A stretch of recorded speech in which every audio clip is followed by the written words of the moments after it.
Hi hello guys, welcome back to Aishu vlogs. இன்றைக்கி நம்ம என்ன வீடியோ பார்க்க போகிறோன்னு பார்த்தீங்கன்னா வேலண்டைன்ஸ் டே இல்லையா, அதுக்காக வந்து என் ஹஸ்பண்ட்க்கு என்ன கிஃப்ட் கொடுக்கலாம் அப்படின்னு யோசிச்சுட்டு இருந்தப்ப ஓகே இந்த தடவை வந்து நானே என் கையால் செஞ்ச என் ஹஸ்பண்டுக்கு பிடிச்ச ஒரு விஷயத்தை வந்து செஞ்சு கொடுக்கலாம் அப்படின்னு வந்து யோசிச்சிருக்கேன். என்ன செய்ய போகிறேன் என்ன அப்படிங்கிறத வந்து வீடியோ ஸ்கிப் பண்ணாமல் ஃபுல்லாக பாருங்கள். இது வரைக்கும் நீங்கள் நம்ம சேனலை வந்து சப்ஸ்கிரைப் பண்ணலன்னா சப்ஸ்கிரைப் பண்ணுங்கள், லைக் பண்ணுங்கள், ஷேர் பண்ணுங்கள், கமெண்ட் பண்ணுங்கள். வாங்க வீடியோக்குள்ளே போகலாம். பொருளுக்கான ஐட்டம்ஸ் வந்து இல்லை, பிளான் வந்து ஃப்ளாப் ஆயிடுச்சு. ஆனால் நம்ம வந்து விட போகிறதில்ல. நான் வந்து சரி நெக்ஸ்ட் என்ன பண்ணலாம் அப்படின்னு யோசிச்சப்போ தான் என் மாமனாருக்கு வந்து கால் பண்ணி நான் செய்ய போகிறேன் அப்படின்னு ஒன்று சொல்லியிருந்தேன். அதுக்கு தேவையான பொருள் எல்லாம் பார்த்திங்கன்னா என் மாமனார்கிட்ட வந்து கால் பண்ணி வாங்க விட்டுருக்கேன். நானும் கடைக்கு போக மாட்டேன்னா சரி ஓகே எங்கள் மாமனார் கால் பண்ணி அவங்கள வந்து வாங்க விட்டுருக்கேன். வந்தோன்னு பார்த்திங்கன்னா நம்ம என்ன செய்ய போகிறோம் அப்படிங்கிறது வந்து உங்களுக்கு தெரிஞ்சிடும்.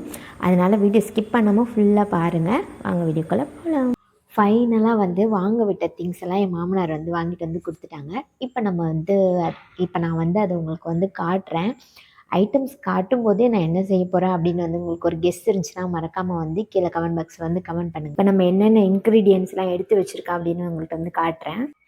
2 எக்கு, சுகர், பனானா 2, அதுக்கப்புறம் வந்து மில்க், இதுதான் நம்ம வந்து எடுத்திருக்கோம். இப்போ இதெல்லாம் வச்சு நம்ம என்ன செய்ய போகிறோம்னு பார்க்கலாமா. இப்போ ஃபஸ்ட்டு நம்ம வந்து ஒரு ஜார் எடுத்து வச்சாச்சு. ஒரு பவுல் அளவுக்கு வந்து மில்க் எடுத்திருக்கேன். இப்போ இந்த மிக்ஸிலே பார்த்திங்கன்னா இந்த 2 எக்கை வந்து இந்த மில்கோட வந்து ஆட் பண்ணிடலாம். தேவையான அளவு வந்து சுகர் வந்து ஆட் பண்ணிக்கலாம். 5 ஸ்பூன் வந்து சுகர் ஆட் பண்ணியிருக்கேன். இது கூடயே பார்த்திங்கன்னா 2 பனானா வந்து ஆட் பண்ணிக்கலாம்.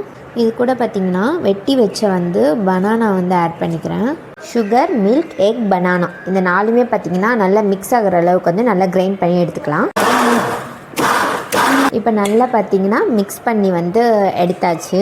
இப்போ நம்ம இதை எடுத்து வச்சுட்டு கேரமல் வந்து ரெடி பண்ணலாம். அடுப்பை வந்து பற்ற வச்சிடலாம். கேரமலுக்காக தேவையான அளவு வந்து சுகர் வந்து ஆட் பண்ணிக்கலாம். இதில் கொஞ்சமாக வந்து தண்ணி வந்து ஆட் பண்ணிக்கிறேன். இதுவாக வந்து கலக்கி விட்டுக்கலாம். அடிப்பிடிக்காமல் ஸ்லிம்மில் வச்சுட்டு நல்லா வந்து கலக்கி விட்டுக்கலாம். ஃபைனலி பார்த்திங்கன்னா சுகர் நல்லா மெல்ட் ஆகி நம்மளுக்கு வந்து கேரமல் வந்து ரெடி ஆகிடுச்சு. இந்த டைம் பார்த்திங்கன்னா நம்ம வந்து ஆஃப் பண்ணிடலாம் ஸ்டவ். இப்போ பார்த்தா அவங்களுக்கே தெரியும் கேரமல் வந்து நம்மளுக்கு வந்து ரெடி ஆகிடுச்சு. இப்போ இந்த கேரமல் வந்து நல்லா ஆறட்டும். அதனால் நம்ம வந்து கொஞ்சம் நேரம் அப்படியே வந்து ஆறுற வரைக்கும் விட்டுடலாம். பனானா, சுகர், மில்க், எக் இந்த 4ஐயும் போட்டு ரெடி பண்ணி வச்சுருந்தேன் இல்லையா, இதை வந்து நம்ம இந்த கேரமல் வந்து ஆறிட்டோன்னே நம்ம இதை வந்து ஆட் பண்ணிடலாம். இப்போ எடுத்து வச்ச இந்த கேரமலில் நம்ம மிக்ஸ் பண்ணி வச்சுருந்தோம் இல்லையா, அதை வந்து ஆட் பண்ணிக்கலாம். ஆட் பண்ணிவிட்டு இட்லி குண்டானில் தண்ணி ஊற்றிட்டு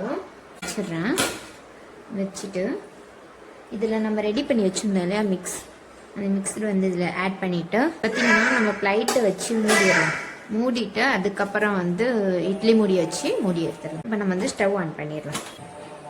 இப்போ அது நல்லா வந்து வேகட்டும், அது வரைக்கும் வெயிட் பண்ணலாம். இப்போ இது நல்லா குக் ஆகிட்டோன்னு நான் உங்களுக்கு வந்து காட்டுறேன். நல்லா பார்த்தீங்கன்னா புட்டிங் வந்து ரெடி ஆயிடுச்சு. எப்படி இருக்குன்னு பாருங்கள். ஃபைனலாக நம்ம ரெசிபி வந்து ரெடி ஆயிடுச்சு. யாரெல்லாம் கெஸ் பண்ணியிருந்தீங்கன்னு சொல்லிட்டு மறக்காமல் வந்து கமெண்ட் பாக்ஸில் கமெண்ட் பண்ணுங்கள். பார்த்தீங்களா நல்லா சூடாக இருக்குது. இப்போ நம்ம வந்து ஹீட் போக வைக்க வந்து அப்படியே சூடாகவும் சாப்பிட்லாம், இல்லைன்னா அப்படியே நம்ம வந்து கொஞ்சம் நேரம் வந்து ஃப்ரிட்ஜில் வச்சுட்டு ஹீட்டெல்லாம் போயிட்டோன்னே அப்புறம் கட் பண்ணி கூட சாப்பிட்லாம். ஓகே ஃப்ரெண்ட்ஸ், இப்போ நான் இதை வந்து என் ஹஸ்பண்டுக்கு தெரியாமல் எடுத்து மறைச்சி ஃப்ரிட்ஜில் வைக்க போகிறேன். என்னோடய ரெசிபி பார்த்திங்கன்னா சக்ஸஸ்ஃபுல்லாக வந்து ரெடி பண்ணிட்டேன். இப்போ நான் வந்து அப்படியே நான் பார்த்தீங்கன்னா ஃப்ரிட்ஜில் வந்து கீழே கேக்லாம் வைப்போம் இல்லையா, அங்கே வந்து வச்சாச்சு. என் ஹஸ்பண்ட் பார்த்திங்கன்னா நான் செஞ்ச புட்டிங்கை வந்து கொடுத்தாங்க பாருங்கள், கட் பண்ணி சாப்பிட்டாங்க. அவங்களும் செம ஹாப்பி ஆகிட்டாங்க. எனக்கும் ரொம்ப சந்தோஷமாக இருந்துச்சு, ஹாப்பியாக இருந்துச்சு எனக்கும். அதே மாதிரி என் ஹஸ்பண்ட் பார்த்திங்கன்னா எனக்கு வேலண்டைன்ஸ் டே கிஃப்டாக என்ன கொடுத்தாங்கன்னு பார்த்தீங்கன்னா காட்டுறேன். என் ஹஸ்பண்ட் பார்த்திங்கன்னா வரும்போதே எனக்கு சர்ப்ரைஸாக வந்து டைரி மில்க் வாங்கிட்டு வந்திருந்தாங்க. எனக்கும் சாமியாக பார்த்தோன்னே எனக்கும் வந்து பயங்கர ஹாப்பியாகிடுச்சு. நானும் வந்து எதிர்பார்க்கல, திடீர்னு வந்து அவங்களும் வேலை விட்டு வந்தோடனே சர்ப்ரைஸாக அவங்களும் கொண்டு வந்து அட்வான்ஸ் வேலண்டைன்ஸ் டே அப்படின்னு சொல்லி வந்து எனக்கு கொடுத்துருந்தாங்க. நானும் வந்து எதிர்பார்க்கலையா, அதனால் வந்து நானும் செம்ம எக்ஸைட்டாக அப்படியே சிரிச்சுக்கிட்டே இந்த அளவுக்கு எனக்கும் வந்து ரொம்ப ஹாப்பியாகிடுச்சு. சின்ன சின்ன விஷயத்தில் வந்து ரொம்ப வந்து ஹாப்பியாக வந்து இருக்கும். இது தானே அப்படின்னு எடுத்துக்காமல் அன்பாக வந்து சின்ன பொருள் கொடுத்தாலும் நம்மளுக்கு வந்து ரொம்ப பெரிய ஒரு சந்தோஷமாக தான் இருக்கும். நீங்கள் வந்து இந்த மாதிரிலாம் ஃபீல் பண்ணியிருக்கீங்களா, ஹாப்பியாக இருந்திருக்கீங்களா அப்படின்னு வந்து சொல்லுங்கள். எப்போவுமே நம்ம வந்து டைரி மில்க்லாம் சாப்பிட்றது தான் இருந்தாலும் இந்த நாளை வந்து ஞாபகம் வச்சுட்டு நம்மளுக்காக வந்து செய்கிறாங்க பார்த்தீங்களா, அதுதான் பெரிய விஷயமே இல்லையா. ரொம்ப ஹாப்பியாகிட்டேன், அப்படியே ரொம்ப ஜாலியாக இருந்துச்சு. அப்படியே எனக்கு வந்து வேலண்டைன்ஸ் டே செமையாக போச்சு. உங்களுக்கு எப்படி போச்சு அப்படின்னு வந்து மறக்காமல் வந்து ஷேர் பண்ணுங்கள். ஓகே கைஸ், நெக்ஸ்ட்டு ஒரு இன்ட்ரெஸ்டிங்கான விளாகில் வந்து நான் உங்களை பார்க்குறேன். இன்னும் நீங்கள் நம்ம சேனலை சப்ஸ்கிரைப் பண்ணலன்னா சப்ஸ்கிரைப் பண்ணுங்கள், லைக் பண்ணுங்கள், ஷேர் பண்ணுங்கள், கமெண்ட் பண்ணுங்கள். Bye guys.